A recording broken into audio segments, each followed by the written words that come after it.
ফিল্মি কায়দায় সমবায় ব্যাংকে ডাকাতি রুখেছে পুলিশ। শুধু তাই নয়, পিছু ধাওয়া করে সশস্ত্র ডাকাতদের মধ্যে 3 জনকে গ্রেফতার করা হয়। তবে আরো 4 ডাকাত পলাতক। এই ঘটনা ঘটেছে পূর্ব মেদিনীপুরের রামনগরে। রামনগর থানা সূত্রে জানা গিয়েছে, সত্যেশ্বরপুর সমবায় ব্যাংকে মঙ্গলবার রাত প্রায় 1:30টা নাগাদ ব্যাংকের শাটারের তালা কেটে ভিতরে ঢুকেছিল 7 ডাকাত। ব্যাংকের ভল্ট কেটে ডাকাতির চেষ্টা চলে। বাইরে তাদের গাড়ি দাঁড় করানো ছিল। সেই সময় এক ব্যক্তি ওই ব্যাংকের সামনে দিয়ে যাচ্ছিলেন। গাড়ি দেখে তার সন্দেহ হয়। ভিতর থেকে আওয়াজও আসছিল।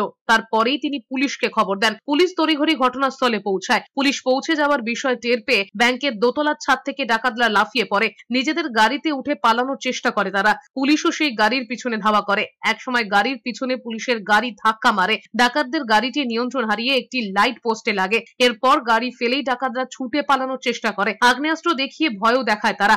ঘটনার খবর পেয়ে স্থানীয়রাও সেখানে ততক্ষণে চলে এসেছে। পুলিশ ও সাধারণ মানুষ একযোগে ডাকাতদের পিছু ধাওয়া করে। ডাকাতরা মাঠ দিয়ে ছুটে পালাতে গেলেও তাদের চেষ্টা বিফলে যায়। 3 ডাকাত ধরা পড়ে, তবে 4 জন পালিয়ে যায়।